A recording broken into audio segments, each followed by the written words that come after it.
অর্থনৈতিকভাবে শক্তিশালী দেশগুলোর মধ্যে অন্যতম কুয়েত। উন্নতির ধারা বজায় রাখতে দেশটির পরিচ্ছন্নতা কর্মী থেকে শুরু করে বিভিন্ন অফিস, আদালত, শপিং মল, রাস্তাঘাট, মসজিদ, শিক্ষা প্রতিষ্ঠান, কৃষি, বাগান সহ নানা কাজে বিভিন্ন দেশ থেকে দক্ষ অদক্ষ শ্রমিক নেওয়া হয়। পার্শ্ববর্তী দেশগুলো থেকে কুয়েতের ভিসা নিতে কোনো সমস্যা না হলেও বাংলাদেশের ক্ষেত্রে রয়েছে ভিন্নতা। প্রয়োজন হয় কুয়েতের উচ্চ পর্যায়ের বিশেষ অনুমতি বা লামানা। এই লামানার অজুহাত দেখিয়ে একটি চক্র ভিসার দাম করে রেখেছে আকাশচুম্বী।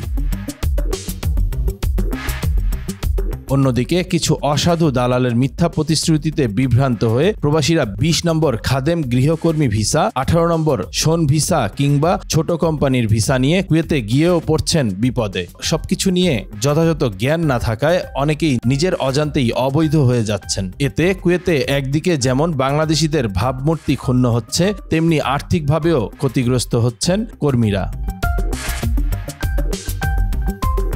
এ অবস্থায় ভিন্ন পদক্ষেপ নিয়েছে কুয়েতের বাংলাদেশি দূতাবাস। বাংলাদেশি কর্মীদের স্বার্থ রক্ষার্থে একক ভিসা সত্যায়নের আবেদন শুধু কুয়েতি মালিক বা কফিল দ্বারা দূতাবাসে গ্রহণ করার সিদ্ধান্ত নেওয়া হয়েছে। দেশটির বাংলাদেশি কর্মীরা যেন আর্থিকভাবে ক্ষতিগ্রস্ত না হন, সেজন্য এই উদ্যোগ নেওয়া হয়েছে বলে জানিয়েছে দূতাবাস। এমন উদ্যোগকে স্বাগত জানিয়েছেন প্রবাসীরা। তারা বলছেন, কফিল বা স্পন্সর খুঁজে পাওয়া সহজ হবে এবং দায়বদ্ধতার জায়গা থাকবে। এছাড়া এতে জাল ভিসার দৌরাত্ম্য কমবে। কোনো সমস্যা হলে কুয়েতিদের জবাবদিহিতা থাকবে।